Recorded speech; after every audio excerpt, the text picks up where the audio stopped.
وہ پورے طور پر پیدا ہونے والے بچے کی طرح شکل و شہابت رکھتا ہے، صرف اس کا سائز بے حد چھوٹا ہوتا ہے۔ ارسطو نے اس خیال کو غلط ٹھہرایا، حالانکہ اسے وہ وسائل حاصل نہ تھے جن کے باعث وہ جنین اور اس کی نشوونما کا مشاہدہ کر سکتا۔ دراصل اس نے اس مشاہدے کا کام انڈے سے لیا۔ اس نے انڈے سینے کے لیے مرغی کو ان پر بٹھا دیا۔ چند روز بعد اس نے ایک انڈے کو توڑا اور اس کے اندر زیر تخلیق بچے کا مشاہدہ کیا۔ اس کے بعد وہ تھوڑے دنوں کے وقفے سے ایک انڈا توڑتا رہا، اس کے اندر کے زیر تخلیق بچے کی نشوونما کا ملاحظہ کرتا رہا۔ اس سادہ طریقے سے اس نے کتاب فطرت کے وہ راز معلوم کر لی جو تخلیق کے باب میں بند تھے اور عام انسانوں کی نظر سے اوجھل تھے، مگر تخلیق کے اس باب کا مطالعہ کرنے میں ایک غلطی بھی ہوئی۔ یہ غلطی آپ سے آپ پیدائش کی تھی۔ ارسطو کا خیال تھا اگرچہ اونچے درجے کے جانوروں کی پیدائش کے لیے ماں اور باپ کا ہونا ضروری ہوتا ہے، لیکن نچلے درجے کے بعض جاندار زمین میں اپنے سے آپ پیدا ہو جاتے ہیں۔ مثلاً برسات کے موسم میں مینا برسنے کے بعد بعض اوقات زمین پر خراطین یعنی کیچوے رینگتے نظر آتے ہیں۔ ارسطو کے خیال میں یہ کیچوے مٹی میں آپ سے آپ پیدا ہو جاتے ہیں، ان کے ماں باپ نہیں ہوتے۔ آپ سے آپ پیدائش کا یہ نظر صدیوں تک قائم رہا اور دنیا کے سبھی دانشور اس پر یقین رکھتے رہے، یہاں تک کہ 18ویں صدی میں اٹلی کے ایک ماہر حیاتیات سپلان زینی نے اس غلطی کی اصلاح کی۔ اس نے بتایا کہ ہر جاندار شے ایک جاندار شے سے پیدا ہوتی ہے اور کسی بے جان شے میں یہ قوت نہیں ہوتی کہ وہ ایک جاندار شے کو تخلیق کر سکے۔ ڈارون کے نظریے ارتقاء کی جھلک ارسطو کی اس تحریر میں نمایاں ہے، جس میں اس نے لکھا ہے کہ زندگی کا سلسلہ نباتات سے حیوانات کی طرف اور حیوانات سے انسان کی طرف مسلسل طور پر بڑھتا جاتا ہے۔ حیوانات کی جماعت بندی کرنے میں ارسطو نے جس علم و دانش کا ثبوت دیا ہے اس کی نظیر صدیوں تک دکھائی نہیں دی۔ صرف 18ویں صدی میں یعنی ارسطو کے پورے 2000 سال بعد سویڈن کے مشہور سائنسدان لینس نے اس جماعت بندی میں اصلاح کی اور اسے جدید طریقے سے منظم کیا۔ ارسطو نے حیوانات کو پہلے خون والے جانوروں اور بے خون والے جانوروں میں تقسیم کیا، پھر دودھ پلانے والے جانور اور انڈا دینے والے جانور الگ الگ کیے، ان کے علاوہ بے شمار قسمیں بنائیں۔ انسان کو اس نے تمام قسموں سے الگ رکھا اور اس طرح اس کے اشرف المخلوقات ہونے پر مہر ثبت کی۔ تمام جانوروں کے متعلق اس کی تصریح کی، ان میں روح ہوتی ہے مگر انسان کی روح ان سب سے زیادہ ترقی یافتہ ہے، کیونکہ انسانی روح میں فہم و ادراک کی قوت پائی جاتی ہے جس سے دیگر جاندار محروم ہیں۔ نسل کشی کی تحقیقات سے ارسطو کی خاص دلچسپی تھی۔ اس کے بارے میں اس نے بہت سی ایسی باتوں کا انکشاف کیا جو حیوانات کے متعلق بالکل درست تھی، لیکن جب اس نے انسانوں کے متعلق اس موضوع پر لکھنا چاہا تو اس نے جو نکات بیان کیے ان میں بیشتر غلط اور لغو تھے۔ مثلاً لڑکے یا لڑکی کی پیدائش کے متعلق وہ لکھتا ہے اگر باپ طاقتور ہو تو اس کی اولاد میں زیادہ تر لڑکے پیدا ہوتے ہیں، لیکن اگر وہ کمزور ہو تو اس کے ہاں عموماً لڑکیاں تولد ہوتی ہے۔ فی الحقیقت یہ ایک بے سروپا بات ہے جس میں کوئی صداقت نہیں اور نہ تجربے ہی سے اس کی تصدیق ہوتی ہے۔ عورتوں کے بارے میں ارسطو کے خیالات حقارت امیز تھے۔ وہ لکھتا ہے کہ مرد کی پیدائش قدرت کا ایک شاہکار ہے مگر عورت کی پیدائش قدرت کی ایک کمزوری ہے۔ قدرت ہمیشہ مرد کی پیدائش کے لیے کوشاں رہتی ہے مگر بعض اوقات مختلف خارجی امور سے اس کی تخلیقی قوتوں میں کوئی نقص پیدا ہو جاتا ہے جس کا نتیجہ عورت کی پیدائش کی صورت میں ظاہر ہوتا ہے۔ عورتوں کے ساتھ اس کی نفرت اس قدر تھی اس نے عورتوں کی پیدائش کو قدرت کی تخلیقی قوتوں کی کمزوری قرار دینے پر ہی اکتفا نہیں کیا بلکہ عورت میں ایسی جسمانیہ خامیاں بیان کی جو ہرگز اس میں نہیں پائی جاتی۔ مثلاً اس نے لکھا کہ آدمی کے سر کی کھوپڑی میں عورت کی کھوپڑی کی نسبت زیادہ چوڑے ہوتے ہیں، عورت کے جسم میں پسلیوں کی تعداد مرد سے زیادہ ہوتے ہیں، مرد کے منہ میں جتنے دانت ہوتے ہیں عورت کے منہ میں ان سے کم دانت پائے جاتے ہیں۔ ایک جگہ تو اس نے دانتوں کی تعداد بھی بیان کر دی ہے جس کے مطابق مرد کے منہ میں 32 دانت اور عورت کے منہ میں 28 دانت موجود ہوتے ہیں۔ لیکن ان لغو اور بے سروپا امور پر حیرانی کی اتنی وجہ نہیں جتنی اس بات کی ہے کہ صدیوں تک ارسطو کے ان غلط بیانات کو صحیح سمجھا جاتا رہا اور کسی شخص کو یہ توفیق نہ ہوئی ان کی جانچ تجربے سے کر لیتا۔ کھوپڑی کے جوڑ اور سینے کی پسلیاں تو چونکہ جسم کے اندر ہونے کی وجہ سے نظر سے اوجھل رہتی ہے اس لیے ان کی گنتی کرنا آسان نہیں ہے، لیکن دانتوں کو کسی مشکل کے بغیر ہر وقت گنا جا سکتا تھا۔ پھر بھی کسی شخص سے اتنا نہ ہوا کہ وہ چند مردوں اور عورتوں کے منہ کھلوا کر ان کے دانتوں کی صحیح تعداد معلوم کر لیتا جس سے اس پر واضح ہو جاتا کہ مردوں اور عورتوں کے دانتوں کی گنتی برابر ہوتی ہے، اور اگر اتفاقیہ طور پر چند اشخاص میں یہ گنتی کم ہو جائے تو ایسا اتفاق مردوں اور عورتوں دونوں میں ہو سکتا ہے۔ لیکن جب ارسطو نے یہ بات لکھ دی تو پھر ان کی تصدیق کی کیا ضرورت تھی؟ علم دنیا میں ایسی اندھی تقلید کی کوئی اور مثال نہیں ملتی جتنی ارسطو کے ساتھ صدیوں تک ارباب علم و دانش کو قائم رہی۔ یونان کے بعض ترقی پسند فلسفی اس خیال کے حامی تھے کہ ایک معیاری ریاست میں عورتوں کو مردوں کے دوش بدوش چلنا چاہیے، لیکن ارسطو اس خیالات کا بہت مخالف تھا۔ وہ عورتوں کو زندگی کے ہر شعبے میں مردوں سے فروتر دیکھنا چاہتا تھا، کیونکہ اس کا قول تھا کہ عورت کی سرگرمیاں صرف گھر کی چار دیواری تک محدود ہیں، اور وہاں بھی اس کا کام مرد کی خدمت گزاری اور بچوں کی تربیت ہے۔ سلطنت کے امور یا دنیا کے دیگر کاموں میں عورت کا کچھ دخل نہیں۔ شادی کی عمر کے متعلق اس کا نظریہ یہ تھا کہ جب تک کوئی مرد 35 سال کی پختہ عمر کو نہ پہنچ جائے اسے شادی کی اجازت نہیں ہونی چاہیے۔ عورت کی شادی البتہ 20 سال کی عمر کے بعد کر دینی چاہیے۔ یہاں یہ امر دلچسپی سے خالی نہ ہوگا کہ خود ارسطو کی پہلی شادی اس وقت ہوئی جب اس کی عمر 35 برس کی تھی۔ ارسطو زمین کو گول مانتا تھا، مگر زمین کے گول ہونے کا جو ثبوت دیتا تھا وہ بہت عجیب تھا۔ اس کا قول تھا دائرہ ایک مکمل شکل ہے اور کمرہ ایک کامل مجسم ہے۔ چونکہ قدرت اپنے ہر کام کو مکمل صورت میں تخلیق کرنا چاہتی ہے، اس لیے زمین کمرے کی شکل کی گول بنائی ہے۔ سورج، چاند، سیارے اور ستارے بھی اسی وجہ سے کمرے کی شکل کی یعنی گول ہے۔ زمین ساکن ہے اور سورج، چاند اور دیگر سیارے زمین کے گرد گردش کرتے ہیں۔ ان اجرام فلکی کی گردش مکمل دائروں کی صورت میں ہوتی ہے، کیونکہ دائرہ بھی ایک کامل شکل ہے۔ زمین کے ساکن ہونے اور اجرام فلکی کے اس کے گرد گھومتے رہنے کے لیے اس کی دلیل نہایت سادہ تھی۔ جب زمین ساکن نظر آتی ہے، سورج، چاند اور سیارے اس کے گرد گردش کرتے دکھائی دیتے ہیں، تو کوئی وجہ نہیں ہے کہ ہم اس عینی مشاہدے کے خلاف اور نظریہ اپنائیں۔ چونکہ زمین پر کے تمام مشاہدات میں ہم اپنی آنکھوں پر اعتبار کرتے ہیں اور عینی شہادات کو قطعی طور پر درست مانتے ہیں، اس لیے ہمیں اسی اصول کا اطلاق افلاک پر کرنا چاہیے۔ ماوی اشیاء کے متعلق ارسطو کا ایک خاص نظریہ یہ تھا جسے ہم نظریہ حرکت کہہ سکتے ہیں۔ جب خالق کل نے اس کائنات کو پیدا کیا تو اس کی ہر شے میں ایک حرکت بر دی۔ اسی حرکت کا نتیجہ ہے کہ دنیا کی ہر مادی چیزوں میں تغیر و تبدیل کا ایک لامتناہی سلسلہ جاری ہے۔ سمندر سے بخارات حرکت کرتے ہیں اور اوپر اٹھتے ہیں اور بادلوں کی صورت اختیار کرتے ہیں۔ بادل حرکت کرتے ہیں اور دور دراز جگہوں پر پہنچ جاتے ہیں۔ وہ بارش کے قطروں میں تبدیل ہوتے ہیں تو ان قطروں میں حرکت بری ہوتی ہے، جس کے باعث وہ نیچے گرتے ہیں۔ بارش کے یہ پانی جب ندی، نالوں اور دریاؤں کی صورت میں منتقل ہوتا ہے تو اس میں بھی حرکت و پیم پائی جاتی ہے، جس کے باعث وہ بہتا ہوا دوبارہ سمندر میں پہنچ جاتا ہے۔ حرکت کا یہ عمل بعض اوقات آہستہ آہستہ اور صدیوں میں جا کر مکمل ہوتا ہے، جس کا باعث پہاڑ میدان بن جاتے ہیں اور میدانوں میں آبھار پیدا ہو کر پہاڑ کی صورت اختیار کر لیتے ہیں۔ صحرا سبززاروں میں منتقل ہو جاتے ہیں اور سبززارہ صحرا ہو جاتے ہیں۔ پھر تغیر کا یہ عمل محض بے جان اشیاء تک محدود نہیں ہے، بلکہ اس کا سلسلہ انسانوں میں بھی مسلسل نظر آتا ہے، جس کا ایک مظہر قوموں کا عروج و زوال ہے۔ مختصر یہ ہے کہ کائنات کی ساری رونق اور سرگرمی صرف ایک عامل کی وجہ سے، جس کا نام حرکت ہے۔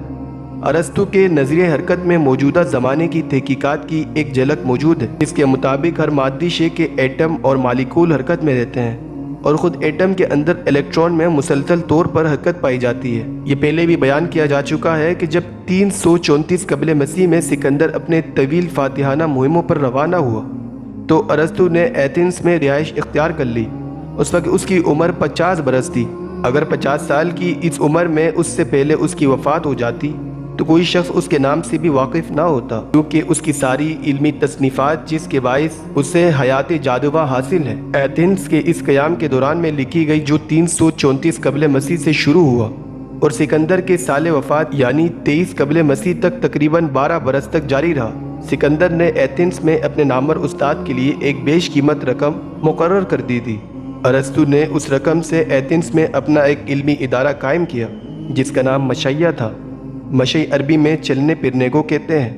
ارسطو کا طریقہ یہ تھا کہ وہ اپنے شاگردوں کو لیکچر دینے یا انہیں نوٹ اور کتابوں کے مسودے لکھاتے وقت کمرے کے اندر برابر چلتا پھرتا رہتا تھا۔ اس کی اس عادت کے باعث وہ مشائی فلسفی یعنی چلنے پھرنے والا فلسفی کہلاتا تھا، اور اس وجہ سے اس کی درسگاہ کا نام مشائی درسگاہ پڑ گیا تھا۔ مشائی کا لفظ ارسطو کے ساتھ ایسا منسوب ہوا کہ ارسطو کے شاگردوں اور عقیدت مندوں نیز اس کے علوم کے مبلغوں کو بھی مشائی کہنے لگے، اور اس کے مخصوص فلسفے نے بھی مشائی فلسفہ کا نام پایا۔ ارسطو کو اپنے استاد افلاطون کے ساتھ بڑی عقیدت تھی، چنانچہ جب وہ جوانی میں پہلے افلاطون سے اکتساب علم کرنے ایتھنز میں آیا تو افلاطون باہر گیا ہوا تھا۔ ارسطو کامل 3 سال تک اس کے لیے ہمتن انتظار بنا رہا، اور پھر جب اس کو افلاطون کی صحبت میسر آئی تو اس نے اس بزرگ استاد کا دامن اس کی زندگی بھر نہ چھوڑا۔ مگر اس عقیدت کے باوجود ارسطو نے افلاطون کی کنورانہ تقلید نہیں کی، بلکہ اپنا علیحدہ مکتبہ فکر جاری کیا۔ افلاطون نے جو علمی درسگاہ قائم کی تھی وہ اکیڈمی کہلاتی تھی، کیونکہ یہ ایک ایسے باغ میں واقع تھی جو ایک شخص اکیمیڈیس کی ملکیت تھی۔ یہ نام اس قدر مشہور ہوا کہ آج کل علمی درسگاہ یا علمی ادارے کے معنوں میں دنیا کی کئی مشہور زبانوں میں استعمال ہوتا ہے۔ ارسطو جب 50 برس کی عمر میں دوبارہ ایتھنز آیا تو اگرچہ افلاطون کو مرے ہوئے کئی سال گزر چکے تھے، لیکن اس کی اکیڈمی جاری تھی جس کو اس کے دیگر شاگرد چلا رہے تھے۔ ارسطو اگرچہ افلاطون سے گہری عقیدت رکھتا تھا، لیکن اس نے اپنے استاد کی اکیڈمی کے ساتھ منسلک ہونا پسند نہ کیا، بلکہ اکیڈمی کے مقابلے میں اپنی جدگانہ درسگاہ مشائیہ قائم کی، جس میں وہ 12 سال تک علم و دانش کے پھول بکھیرتا رہا۔ یہی 12 سال کا عرصہ اس کی تمام علمی کاوشوں کا زمانہ ہے۔ اس زمانے میں اس نے وہ ساری کتابیں تصنیف کی جن کے ذریعے اسے دنیا کے عظیم دانشوروں کے صف میں ایک ممتاز جگہ ملی۔ لیکن جب سکندر نے یونان سے بہت دور بابل میں وفات پائی اور اس کے اچانک انتقال کی خبر یونان پہنچی تو ارسطو کا ایتھنز میں رہنا مشکل ہو گیا۔ اس کی وجہ یہ تھی سکندر اعظم اور اس کا والد شاپھیلبوس مقدونیہ کے رہنے والے تھے، جنہوں نے اپنی فوجی طاقت سے یونان پر قبضہ کر رکھا تھا۔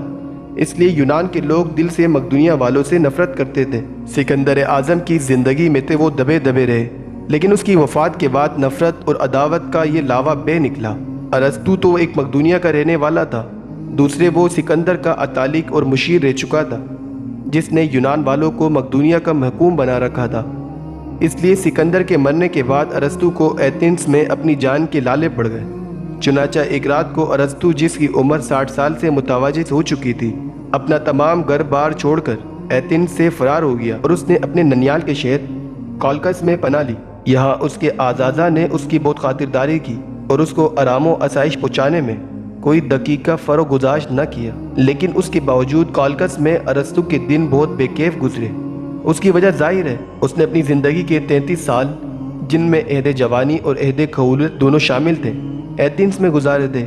یہاں اس کے بہترین دوست تھے، گہرے عقیدت مند تھے، یہاں اس کے پودے تھے، اس کی کتابیں تھیں، اس کی تصنیفات کے مسودے تھے جو اسے جان سے بھی زیادہ عزیز تھے۔ لیکن کولکس میں ان چیزوں میں سے کچھ بھی اس کے پاس نہ تھا، بس ایک یاد ماضی تھی جو اسے خاموش اور افسردہ بنائے رکھتی تھی۔